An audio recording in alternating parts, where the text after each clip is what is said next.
The Wolf and the Crane. A Wolf, having a bone stuck in his throat, hired a Crane for a large sum to put her head into his throat and draw out the bone. When the Crane had extracted the bone, and demanded the promised payment, the Wolf, grinning and grinding his teeth, exclaimed, "Why, you have surely already a sufficient recompense, in having been permitted to draw out your head in safety from the mouth and jaws of a wolf. In serving the wicked, expect no reward, and be thankful if you escape injury for your pains." The Cat and the Cock. A Cat caught a Cock, and took counsel with himself how he might find a reasonable excuse for eating him. He accused him of being a nuisance to men, by crowing in the night time, and not permitting them to sleep. The Cock defended himself by saying that he did this for the benefit of men, that they might rise betimes for their labors. The Cat replied, "Although you abound in specious apologies, I shall not remain supperless." And he made a meal of him. It does no good to deny those who make false accusations knowingly. The Wolf and the Horse. A Wolf, coming out of a field of oats, met with a Horse, and thus addressed him: "I would advise you to go into that field. It is full of capital oats, which I have left untouched for you, as you are a friend the very sound of whose teeth it would be a pleasure to me to hear." The Horse replied, "If oats had been the food for wolves, you would never have indulged your ears at the cost of your belly." Men of evil reputation, when they perform a good deed, fail to get credit for it. The Two Soldiers and the Robber. Two soldiers, traveling together, were set upon by a robber.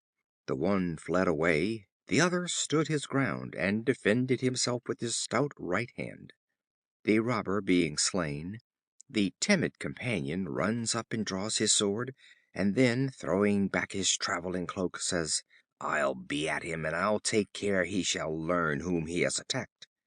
On this, he who had fought with the robber made answer, "I only wish that you had helped me just now, even if it had only been with those words, for I should have been the more encouraged, believing them to be true.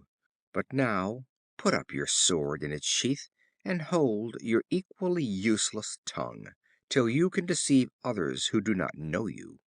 I, indeed, who have experienced with what speed you ran away, know right well that no dependence can be placed on your valor. When a coward is once found out, his pretensions of valor are useless." The Monkey and the Cat. A Monkey and a Cat lived in the same family, and it was hard to tell which was the greatest thief. One day, as they were roaming about together, they spied some chestnuts roasting in the ashes.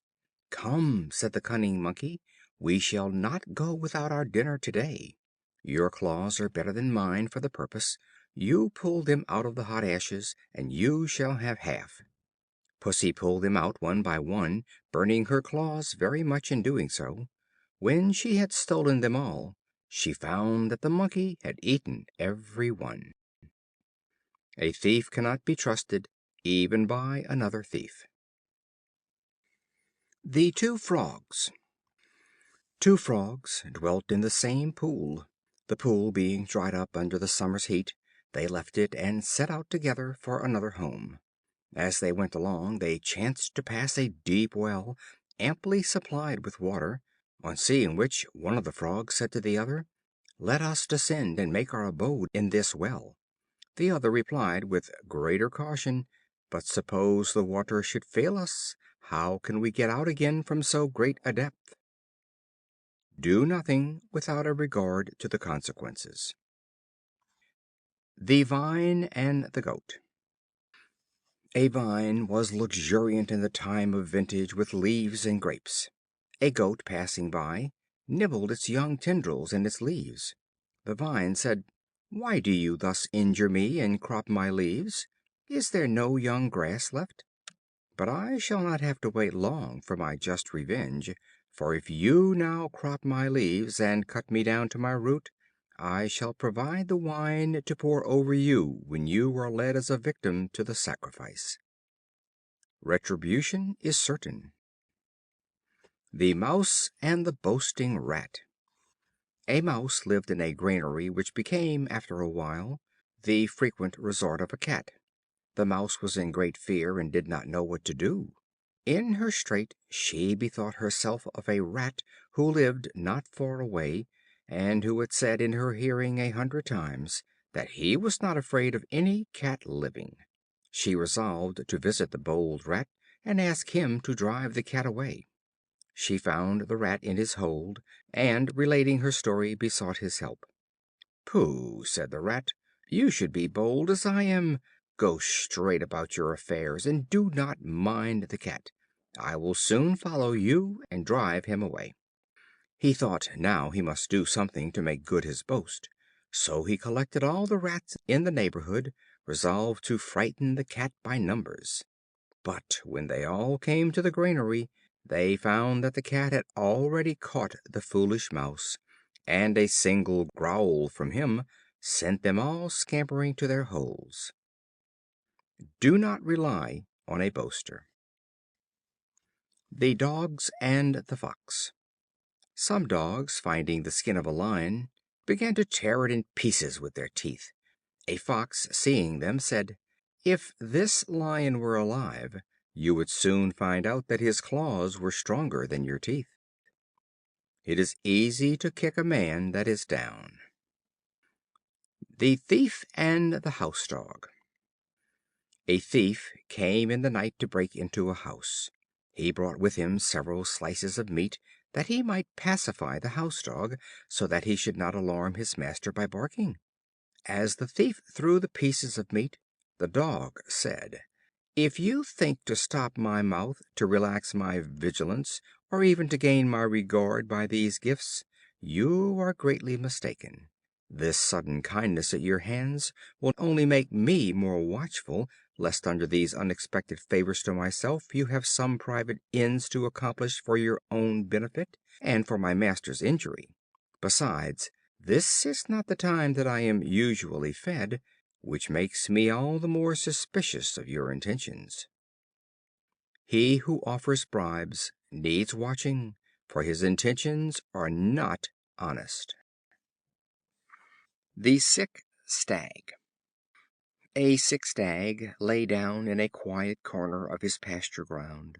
His companions came in great numbers to inquire after his health, and each one helped himself to a share of the food which had been placed for his use, so that he died, not from his sickness, but from the failure of the means of living. Evil companions bring more hurt than profit. The Fowler and the Ringdove.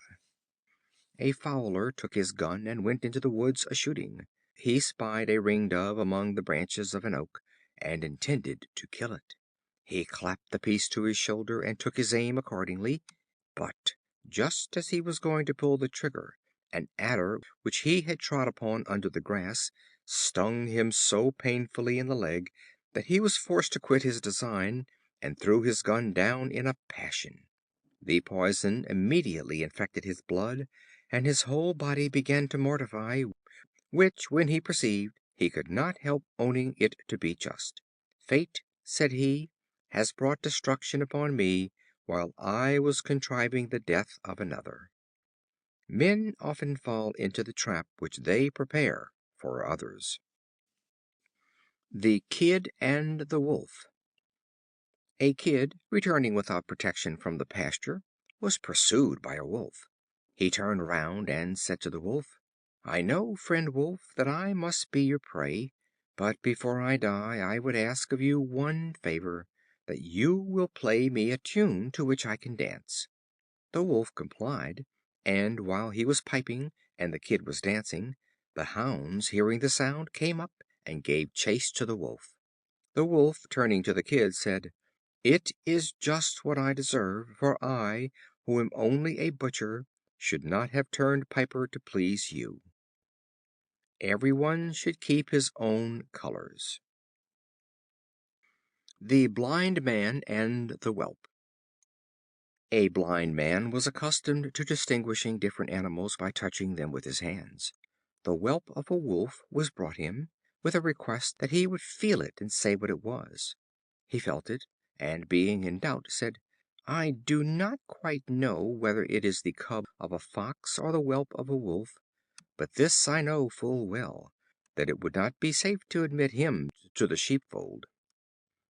Evil tendencies are shown early in life. The Geese and the Cranes. The Geese and the Cranes fed in the same meadow. A bird catcher came to ensnare them in his nets. The Cranes, being light of wing, fled away at his approach, while the Geese, being slower of flight and heavier in their bodies, were captured. Those who are caught are not always the most guilty.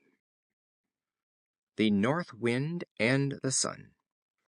The North Wind and the Sun disputed which was the more powerful, and agreed that he should be declared the victor who could first strip a wayfaring man of his clothes. The North Wind first tried his power, and blew with all his might, but the keener became his blasts, the closer the traveler wrapped his cloak around him, till at last, resigning all hope of victory, he called upon the Sun to see what he could do. The Sun suddenly shone out with all his warmth. The traveler no sooner felt his genial rays than he took off one garment after another, and at last, fairly overcome with heat, undressed and bathed in a stream that lay in his path. Persuasion is better than force. End of Section 5. Section 6 of Aesop's Fables, a new revised version. The Laborer and the Snake. A Snake, having made his hole close to the porch of a cottage, inflicted a severe bite on the cottager's infant son, of which he died, to the great grief of his parents. The father resolved to kill the Snake, and the next day, on its coming out of its hole for food, took up his axe, but making too much haste to hit him as he wriggled away, missed his head, and cut off only the end of his tail. After some time, the cottager, afraid lest the Snake should bite him also, endeavored to make peace, and placed some bread and salt in his hole. The Snake said, "There can henceforth be no peace between us, for whenever I see you I shall remember the loss of my tail, and whenever you see me you will be thinking of the death of your son." It is hard to forget injuries in the presence of him who caused the injury. The Bull and the Calf.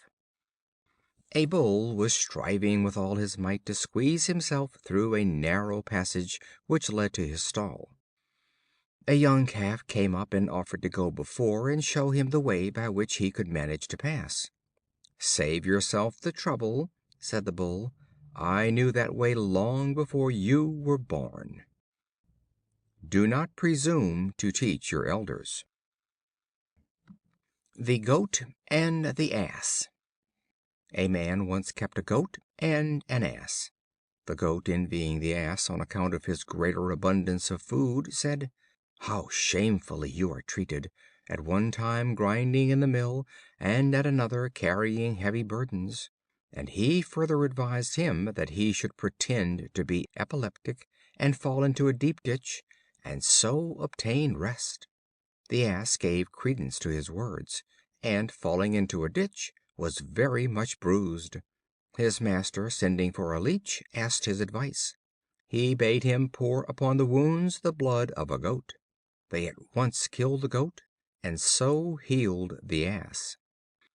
In injuring others we are apt to receive a greater injury. The Boasting Traveler. A man who had traveled in foreign lands boasted very much on returning to his own country of the many wonderful and heroic things he had done in the different places he had visited. Among other things, he said that when he was at Rhodes he had leaped to such a distance that no man of his day could leap anywhere near him, and as to that, There were in Rhodes many persons who saw him do it, and whom he could call as witnesses. One of the bystanders, interrupting him, said, "Now, my good man, if this be all true, there is no need of witnesses. Suppose this to be Rhodes, and now for your leap." Cure a boaster by putting his words to the test. The Ass, the Cock, and the Lion. An Ass and a Cock were together, when a Lion, desperate from hunger, approached. He was about to spring upon the Ass, when the Cock, to the sound of whose voice the Lion, it is said, has a singular aversion, crowed loudly, and the Lion fled away. The Ass, observing his trepidation at the mere crowing of a cock, summoned courage to attack him, and galloped after him for that purpose. He had run no long distance when the Lion, turning about, seized him and tore him to pieces. False confidence often leads into danger. The Stag and the Fawn.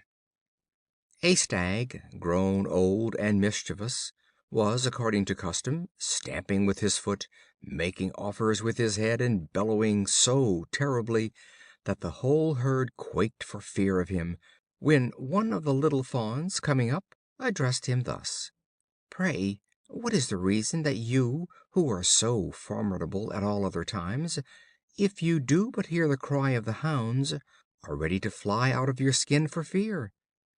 "What you observe is true," replied the Stag, "though I know not how to account for it.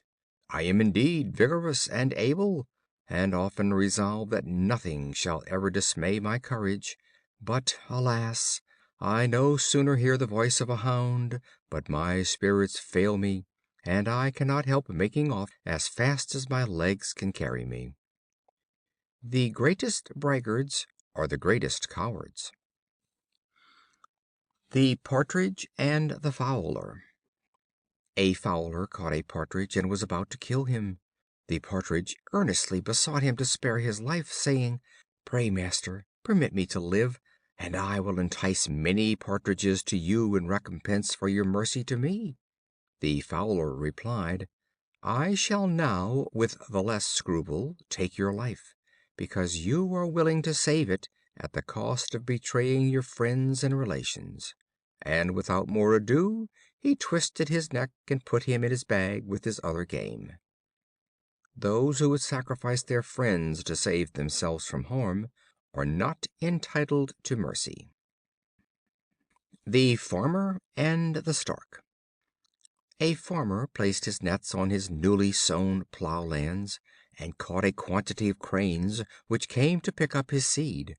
With them he trapped a Stork also. The Stork, having his leg fractured by the net, earnestly besought the Farmer to spare his life.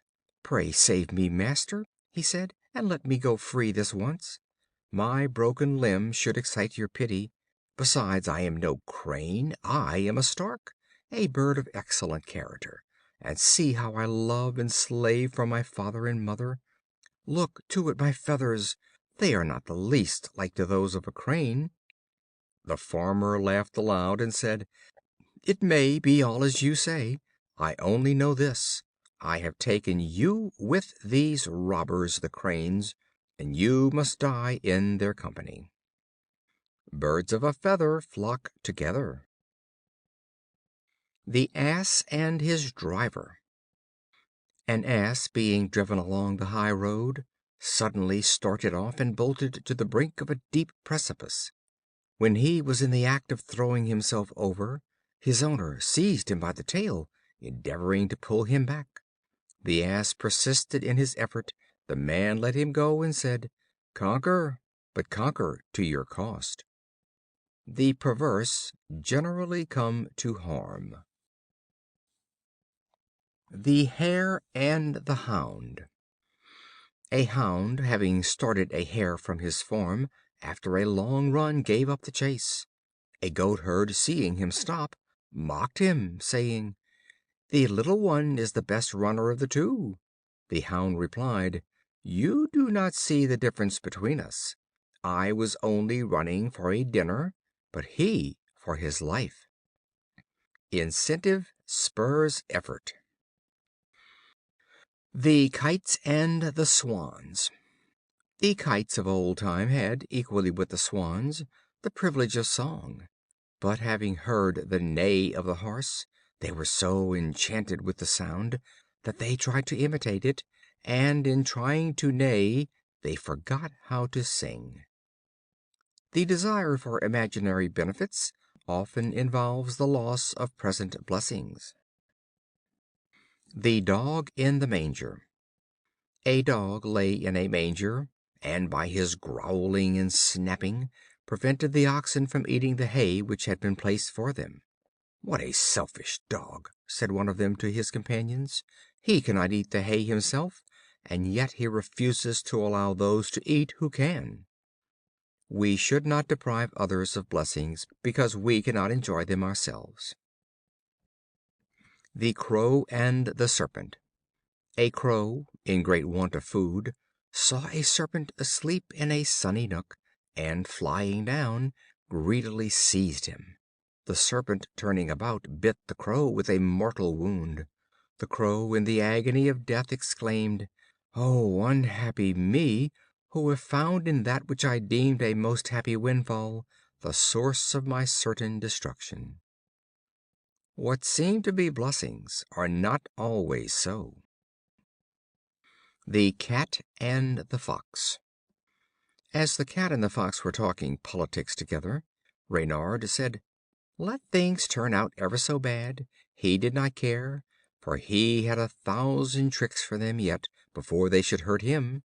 But pray," says he, "Mrs. Puss, suppose there should be an invasion, what course do you design to take?" "Nay," says the Cat, "I have but one shift for it, and if that won't do I am undone." "I am sorry for you," replies Reynard, "with all my heart, and would gladly help you; but indeed, neighbor, as times go, it is not good to trust. We must even be every one for himself, as the saying is." These words were scarcely out of his mouth when they were alarmed with a pack of hounds that came upon them in full cry. The Cat, by the help of her single shift, ran up a tree, and sat securely among the top branches, from whence she beheld Reynard, who had not been able to get out of sight, overtaken with his 1,000 tricks, and torn in as many pieces by the dogs which had surrounded him. A little common sense is often of more value than much cunning. The Eagle and the Arrow. An Eagle sat on a lofty rock, watching the movements of a Hare, whom he sought to make his prey. An archer, who saw him from a place of concealment, took an accurate aim and wounded him mortally. The Eagle took one look at the arrow that had entered his heart, and saw in that single glance that its feathers had been furnished by himself.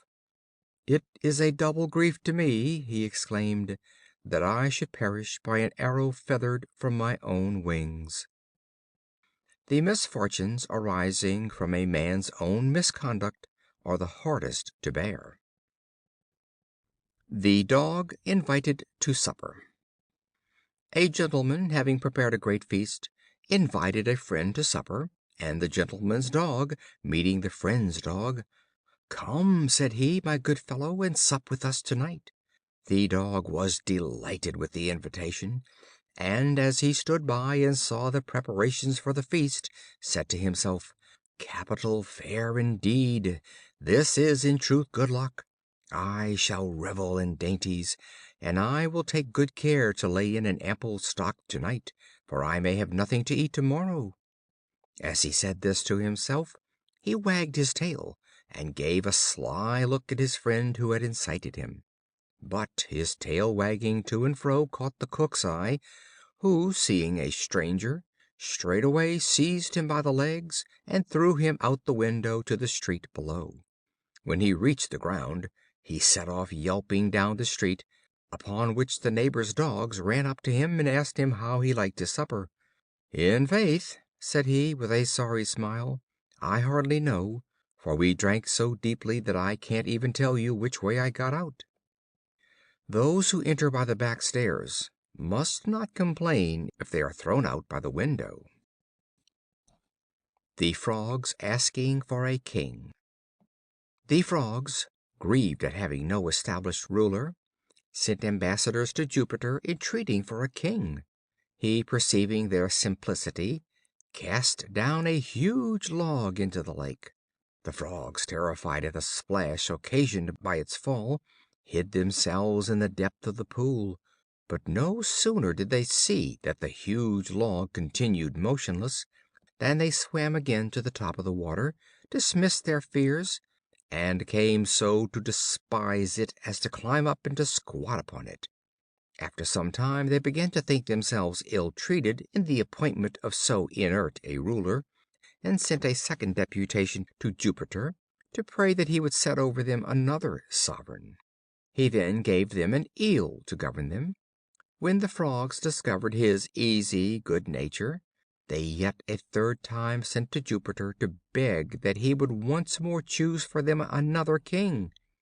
Jupiter, displeased at their complaints, sent a Heron, who preyed upon the Frogs day by day, till there were none left to complain. When you seek to change your condition, be sure that you can better it. The Prophet. A Wizard, sitting in the marketplace, told the fortunes of the passers-by. A person ran up in great haste, and announced to him that the doors of his house had been broken open, and that all his goods were being stolen. He sighed heavily, and hastened away as fast as he could run. A neighbor saw him running, and said, "Oh, you follow those? You say you can foretell the fortunes of others. How is it you did not foresee your own?" The Dog and his Master's Dinner. A Dog had been taught to take his master's dinner to him every day. As he smelled the good things in the basket, he was sorely tempted to taste them, but he resisted the temptation and continued day after day to carry the basket faithfully. One day all the dogs in the neighborhood followed him with longing eyes and greedy jaws, and tried to steal the dinner from the basket. At first the faithful Dog tried to run away from them, but they pressed him so close that at last he stopped to argue with them. This was what the thieves desired, and they soon ridiculed him to that extent that he said, "Very well, I will divide with you," and he seized the best piece of chicken in the basket, and left the rest for the others to enjoy. He who stops to parley with temptation will be very likely to yield. The Buffoon and the Countryman. A rich nobleman once opened the theater to the public without charge, and gave notice that he would handsomely reward any one who would produce a new amusement. A Buffoon, well known for his jokes, said that he had a kind of entertainment that had never been produced in a theater. This report being spread about, created a great stir in the place, and the theater was crowded to see the new entertainment. The Buffoon appeared, and imitated the squeaking of a little pig so admirably with his voice, that the audience declared that he had a porker under his cloak, and demanded that it should be shaken out. When that was done, and yet nothing was found, they cheered the actor with the loudest applause. A countryman in the crowd proclaimed that he would do the same thing on the next day. On the morrow a still larger crowd assembled in the theater. Both of the performers appeared on the stage. The Buffoon grunted and squeaked, and obtained, as on the preceding day, the applause and cheers of the spectators. Next the countryman commenced, and pretending that he concealed a little pig beneath his clothes, which in truth he did, contrived to lay hold of and to pull his ear, when he began to squeak. The crowd, however, cried out that the Buffoon had given a far more exact imitation. On this the rustic produced the pig, and showed them the greatness of their mistake. Critics are not always to be depended upon. Section 7 of Aesop's Fables A New Revised Version. The Boar and the Ass. A little scoundrel of an Ass, happening to meet with a Boar, had a mind to be arch upon him, and so says he, "Your humble servant."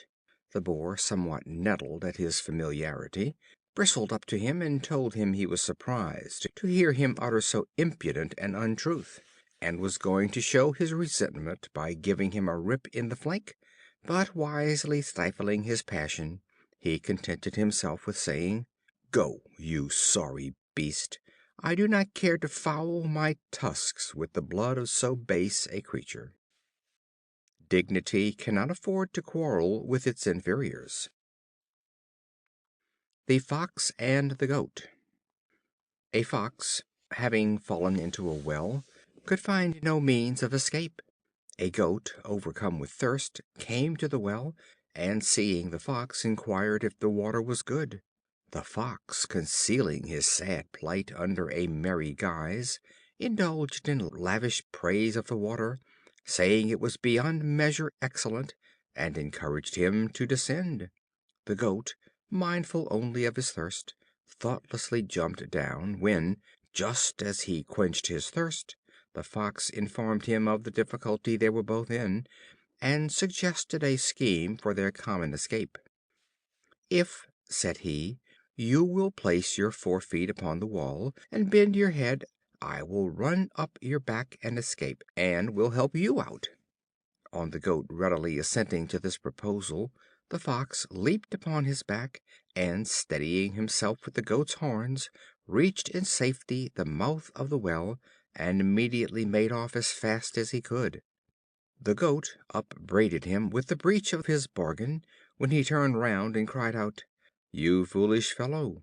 If you had as many brains in your head as you have hairs in your beard, you would never have gone down before you had inspected the way up, nor have exposed yourself to danger from which you had determined upon no means of escape.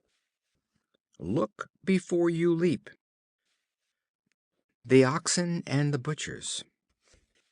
The Oxen, once upon a time, sought to destroy the Butchers, who practiced a trade destructive to their race. They assembled on a certain day to carry out their purpose, and sharpened their horns for the contest. One of them, an exceedingly old one, for many a field had he plowed, thus spoke: "These Butchers, it is true, slaughter us, but they do so with skillful hands, and with no unnecessary pain. If we get rid of them, we shall fall into the hands of unskillful operators, and thus suffer a double death. For you may be assured that, though all the Butchers should perish, yet will men ever want beef. Do not be in a hurry to change one evil for another." The Horse and his Rider. A horse soldier took great pains with his charger. As long as the war lasted, he looked upon him as his fellow helper in all emergencies, and fed him carefully with hay and corn. When the war was over, he only allowed him chaff to eat, and made him carry heavy loads of wood, and subjected him to much slavish drudgery and ill treatment. War, however, being again proclaimed, the soldier put on his charger its military trappings, and mounted, being clad in his heavy coat of mail. The horse fell down straightway under the weight, no longer equal to the burden, and said to his master, "You must now go to the war on foot, for you have transformed me from a horse into an ass." He who slights his friends when they are not needed, must not expect them to serve him when he needs them. The Dog and the Hare. A Hound, having started a Hare on the hillside, pursued her for some distance, at one time biting her with his teeth, as if he would take her life, and at another time fawning upon her, as if in play with another dog. The Hare said to him, "I wish you would act sincerely by me, and show yourself in your true colors. If you are a friend, why do you bite me so hard? If you are an enemy, why do you fawn on me? There are no friends whom you know not whether to trust or to distrust.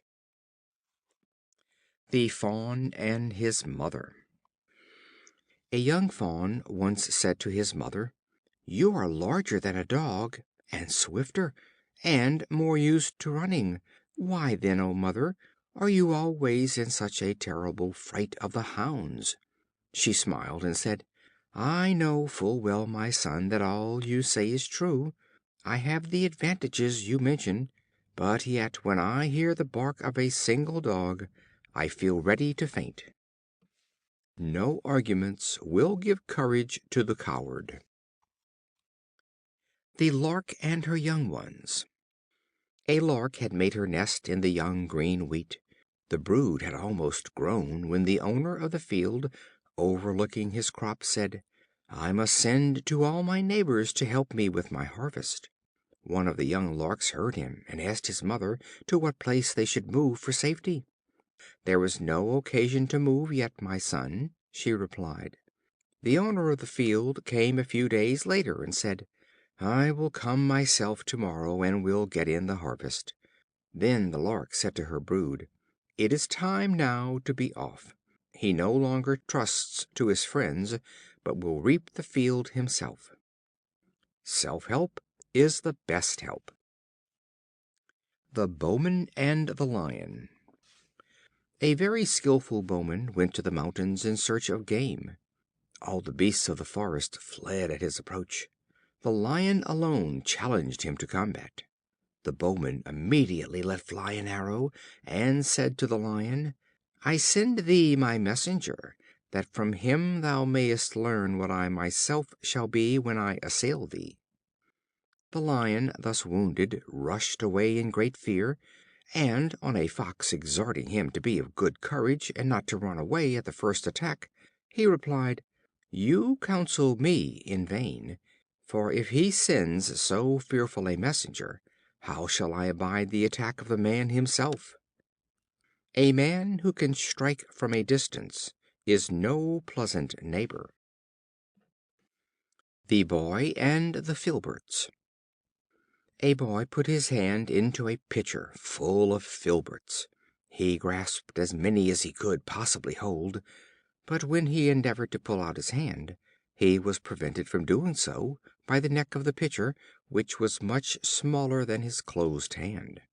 Unwilling to lose his filberts, and yet unable to withdraw his hand, he burst into tears, and bitterly lamented his disappointment. A bystander said to him, "Be satisfied with half the quantity, and you will readily draw out your hand." Do not attempt too much at once. The Woman and her Hen. A woman possessed a Hen that gave her an egg every day. She often thought with herself how she might obtain 2 eggs daily instead of one, and at last, to gain her purpose, determined to give the Hen a double allowance of barley. From that day the Hen became fat and sleek, and never once laid another egg. Covetousness overreacheth itself. The Lamb and the Wolf. A Wolf pursued a Lamb which fled for refuge to a certain temple. The Wolf called out to him and said, "The priest will slay you in sacrifice if he should catch you." On which the Lamb replied, "It would be better for me to be sacrificed in the temple than to be eaten by you." It is safer to be among friends than enemies. The Bear and the Gardener. A Gardener who lived alone became discontented, and set out one day to seek a friend who would be a suitable companion. He had not gone far when he met a Bear, whom he invited to come and live with him.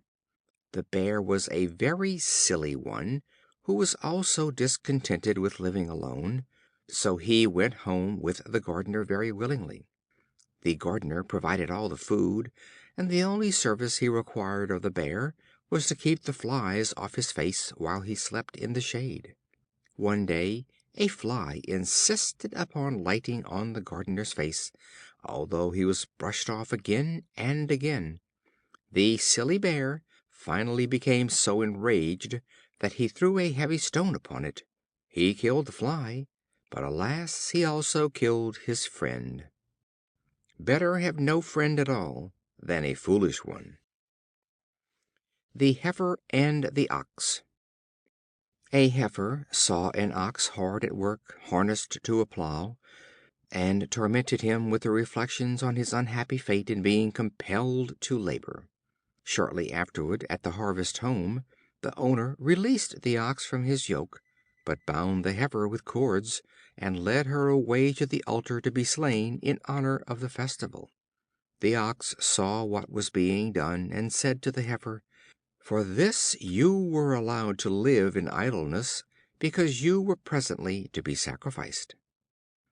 The lives of the idle can best be spared. The Eagle and the Fox. An Eagle and a Fox formed an intimate friendship, and decided to live near each other. The Eagle built her nest in a tall tree, while the Fox crept into the underwood and there produced her young. Not long after, when the Fox was ranging for food, the Eagle, being in want of provision for her young ones, swooped down and seized one of the little cubs, and feasted herself and brood. The Fox, on her return, discovering what had happened, was less grieved for the death of her young than for her inability to avenge them. A just retribution, however, quickly fell upon the Eagle. While hovering near an altar on which some villagers were sacrificing a goat, she suddenly seized a piece of flesh, and carried with it to her nest a burning cinder. A strong breeze soon fanned the spark into a flame, and the eaglets, as yet unfledged and helpless, were roasted in their nest, and dropped down dead at the bottom of the tree. The Fox gobbled them up in the sight of the Eagle. The tyrant is never safe from those whom he oppresses. The Hawk and the Nightingale. A Nightingale, sitting aloft upon an oak, was seen by a Hawk, who made a swoop down and seized him. The Nightingale earnestly besought the Hawk to let him go, saying that he was not big enough to satisfy the hunger of a Hawk who ought to pursue the larger birds. The Hawk said, "I should indeed have lost my senses if I should let go food ready to my hand, for the sake of pursuing birds which are not yet even within sight. A bird in the hand is worth two in the bush." The Hen and the Swallow. A Hen, finding the eggs of a Viper, and carefully keeping them warm, nourished them into life. A Swallow, observing what she had done, said, "You silly creature, why have you hatched these Vipers, which, when they shall have grown, will surely inflict injury on all of us, beginning with yourself? If we nourish evil, it will sooner or later turn upon us." The Herdsman and the Lost Bull. A Herdsman, tending kine in a forest, lost a bull calf from the fold. After a long and fruitless search, he made a vow that if he could only discover the thief who had stolen the calf, he would offer a lamb in sacrifice to the guardian deities of the forest. Not long afterwards, as he ascended a small hillock, he saw at its foot a lion feeding on the calf. Terrified at the sight, he lifted his eyes and his hands to heaven, and said, "Just now I vowed to offer a lamb to the guardian deities of the forest, if I could only find out who had robbed me. But now that I have discovered the thief, I would willingly add a full grown bull to the calf I have lost, and give them both to the guardians of the forest, if I may only secure my own escape from this terrible lion in safety." That which we are anxious to find, we are sometimes even more anxious to escape from when we have succeeded in finding it. The Shepherd's Boy and Wolf. A Shepherd boy, who watched a flock of sheep near a village, brought out the villagers 3 or 4 times by crying out, "Wolf! Wolf!" and when his neighbors came to help him, laughed at them for their pains. The Wolf, however, did truly come at last. The shepherd boy, now really alarmed, shouted in an agony of terror, "Pray do come and help me! The wolf is killing the sheep!" But no one paid any heed to his cries. There is no believing a liar, even when he speaks the truth. The Hawk, the Kite, and the Pigeons. The Pigeons, terrified by the appearance of a Kite, called upon the Hawk to defend them. He at once consented.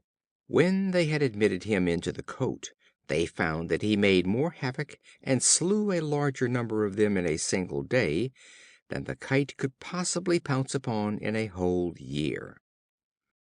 Avoid a remedy that is worse than the disease. The Farmer and the Cranes. Some Cranes made their feeding grounds on some plowed lands newly sown with wheat. For a long time the Farmer, brandishing an empty sling, chased them away by the terror he inspired; but when the birds found that the sling was only swung in the air, they ceased to take any notice of it, and would not move. The Farmer, on seeing this, charged his sling with stones, and killed a great number. They at once forsook his plowlands, and cried to each other, "It is time for us to be off, for this man is no longer content to scare us, but begins to show us in earnest what he can do." If words suffice not, blows must follow. The Cat and the Mice. A certain house was overrun with mice. A Cat, discovering this, made her way into it, and began to catch and eat them one by one. The mice, being continually devoured, kept themselves close in their holes. The Cat, no longer able to get at them, perceived that she must tempt them forth by some device. For this purpose she jumped upon a peg, and, suspending herself from it, pretended to be dead. When the mice came near, she pounced upon them and killed a great number. Pleased with the success of this trick, she tried another.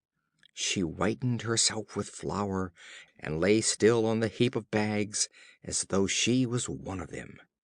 The young mice crept dangerously near her, but an old one, peering stealthily out, said, "Ah, my good madam, though you should turn into a real flour bag, I will not come too near you." Avoid even appearance of danger. End of Section 7.